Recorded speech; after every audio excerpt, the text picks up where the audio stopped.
Assalamualaikum warahmatullahi wabarakatuh.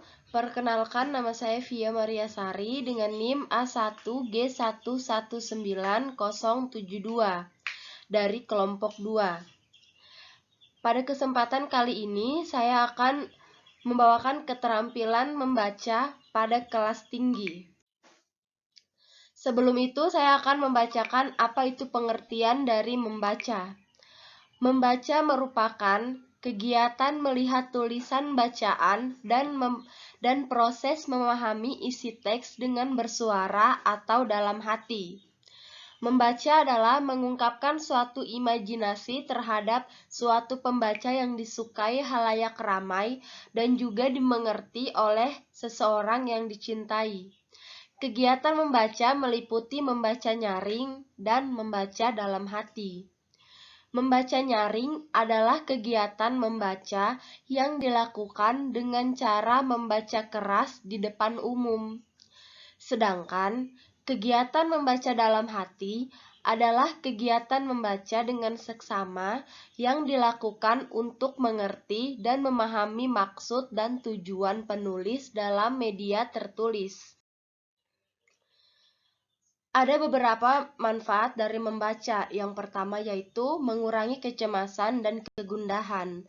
Jika buku bacaan yang kita baca merupakan buku-buku yang penuh dengan kata-kata motivasi atau buku-buku yang dapat menenangkan hati, maka hal itu dapat mengurangi kegundahan dan kecemasan serta kegelisahan yang sedang kita rasakan. Yang kedua, membuat otak berkembang. Dengan banyak membaca, tentu saja kita dapat mengetahui lagi lebih banyak ilmu pengetahuan dan juga dapat mengembangkan pola pikir kita. Yang ketiga, meningkatkan pengetahuan. Seperti yang kita ketahui, buku merupakan jendela dunia. Dengan banyak membaca buku, tentu kita akan mengetahui banyak ilmu-ilmu yang ada di dunia ini dan juga banyak pengetahuan-pengetahuan yang sangat bermanfaat untuk kita dan juga orang lain. Yang keempat, menjadi pribadi yang lebih berpikir. Dengan banyak membaca, tentu kita akan mencari tahu apa makna dari bacaan yang sedang kita baca. Dan hal itu akan membuat kita lebih berpikir lagi mengenai makna dari bacaan tersebut. Yang kelima, sebagai penghibur. Jika kita suka membaca, maka membaca juga bisa dijadikan sebagai hobi dan tentu sangat menghibur bagi para orang yang suka membaca. Dan yang keenam, meningkatkan daya ingat. Dengan membaca buku secara berulang-ulang, tentu saja kita akan dapat lebih gampang untuk mengingat apa isi buku tersebut.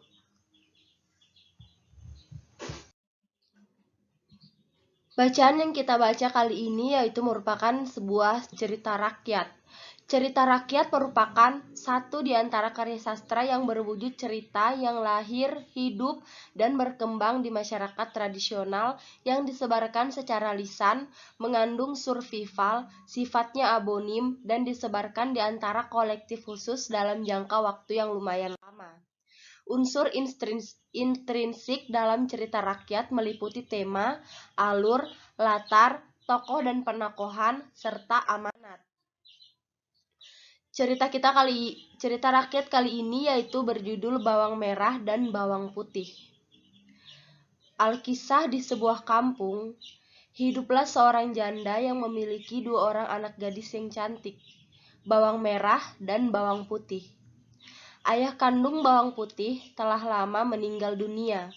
Bawang Merah dan Bawang Putih memiliki sifat dan perangai yang sangat berbeda dan bertolak belakang. Bawang Putih adalah gadis sederhana yang rendah hati, tekun, rajin, jujur, dan baik hati.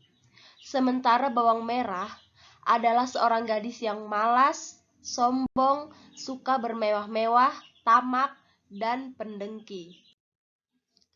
Sifat buruk Bawang Merah kian menjadi-jadi akibat ibunya selalu memanjakannya. Sang janda selalu memenuhi semua permintaan dan tuntutan Bawang Merah. Selain itu, semua pekerjaan di rumah selalu dilimpahkan kepada Bawang Putih, mulai dari mencuci pakaian, memasak, membersihkan rumah. Hampir semua pekerjaan rumah selalu dikerjakan oleh Bawang Putih seorang diri.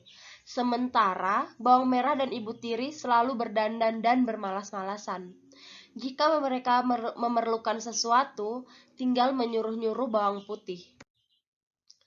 Bawang putih tak pernah sekalipun mengeluhkan nasib buruknya. Ia selalu siap sedia melayani sang ibu tiri dan saudari tirinya dengan senang hati. Pada suatu hari, bawang putih tengah mengerjakan pekerjaan rumah mencuci pakaian milik ibu tiri dan saudari tirinya. Akan tetapi, bawang putih tak menyadari bahwa sehelai kain milik ibu tirinya telah hanyut terbawa arus sungai. Ketika bawang putih menyadarinya, ia sangat sedih dan takut apabila diketahui hilangnya kain itu. Maka ia akan dimarahi dan disalahkan oleh ibu tirinya. Bukan mustahil bahwa bawang putih akan dihukum bahkan diusir dari rumahnya. Khawatir kehilangan kain tersebut, bawang putih dengan gigih dan tekun tetap mencarinya sambil berjalan menyusuri sepanjang sungai yang berarus deras itu. Tiap kali bertemu seseorang di sungai, ia selalu menanyakan apakah mereka melihat kain tersebut. Sayang sekali, tak seorang pun yang melihat di mana kain hanyut itu berada. Hingga pada akhirnya, bawang putih tiba di bagian sungai yang mengalir ke dalam gua. Ia sangat terkejut ketika mengetahui ada seorang nenek tua yang tinggal di dalam gua tersebut. Bawang putih menanyai nenek tua itu mengenai keberadaan kain ibu tirinya. Nenek tua itu mengetahui di mana kain itu berada. Akan tetapi, ia mengajukan syarat bahwa bawang putih harus membantu pekerjaan sang nenek tua. Karena telah terbiasa bekerja keras, dengan senang hati bawang putih menyanggupi untuk membantu sang nenek merapikan dan membersihkan gua tersebut. Nenek tua itu sangat puas dengan hasil pekerjaan bawang putih. Pada sore harinya, bawang putih berpamitan kepada sang nenek. Sang nenek itu kemudian mengembalikan kain milik ibu tiri bawang putih yang hanyut di sungai. Seraya menawarkan kepada bawang putih 2 buah labu sebagai hadiah atas pekerjaannya. 2 buah labu itu berbeda ukuran, satu besar dan lainnya kecil. Karena bawang putih tidak serakah dan tamak, ia memilih labu yang lebih kecil. Ketika kembali ke rumah, sang ibu tiri dan saudari tirinya amat marah karena bawang putih terlambat pulang. Bawang putih pun menceritakan apa yang telah terjadi. Ibu tiri yang tetap marah karena bawang putih hanya membawa sebutir labu kecil. Ia kemudian merebutnya dan membanting buah itu ke tanah. Prak! Pecahlah labu itu. Akan tetapi, terjadi suatu keajaiban. Di dalam labu itu terdapat perhiasan emas, intan, dan permata. Mereka semua terkejut dibuatnya. Akan tetapi, karena ibu tiri dan bawang merah adalah orang yang tamak, mereka tetap memarahi bawang putih karena membawa labu yang lebih kecil. Jika saja bawang putih memilih labu yang lebih besar, tentu akan lebih banyak lagi emas, intan, dan permata yang mereka dapatkan. Karena sifat serakah dan tamak, bawang merah berusaha mengikuti apa yang dilakukan bawang putih. Dengan sengaja, ia menghanyutkan kain milik ibunya, kemudian berjalan mengikuti arus sungai dan menanyai orang-orang yang ia temui. Akhirnya bawang merah tiba di gua tempat nenek itu tinggal. Tidak seperti bawang putih, bawang merah yang malas menolak membantu nenek itu. Ia bahkan dengan sombongnya memerintahkan nenek tua itu untuk menyerahkan labu besar. Maka nenek tua itu pun memberikan labu besar itu kepada bawang merah. Dengan riang dan gembira, bawang merah membawa pulang labu besar pemberian nenek tua itu. Telah terbayang dalam benaknya betapa banyak perhiasan, intan, dan permata yang akan ia miliki. Sang ibu tiri pun dengan gembira menyambut kepulangan putri kesayangannya itu.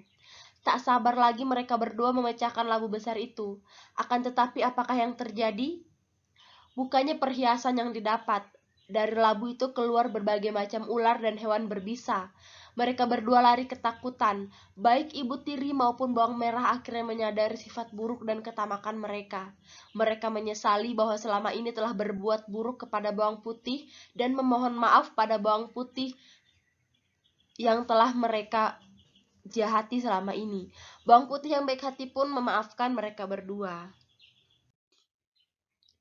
Ya, baiklah. Setelah membaca cerita tadi, kita dapat mengambil kesimpulan bahwa judul cerita tadi merupakan bawang putih dan bawang merah. Dan cerita tersebut berlatar di sebuah desa atau di sebuah perkampungan.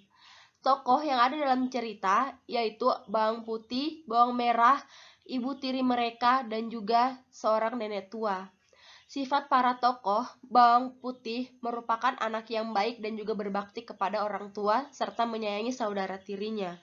Sedangkan bawang merah dan ibunya merupakan orang yang jahat yang sering menyakiti bawang putih. Dan juga si nenek tua merupakan seorang nenek yang baik dan juga bijak.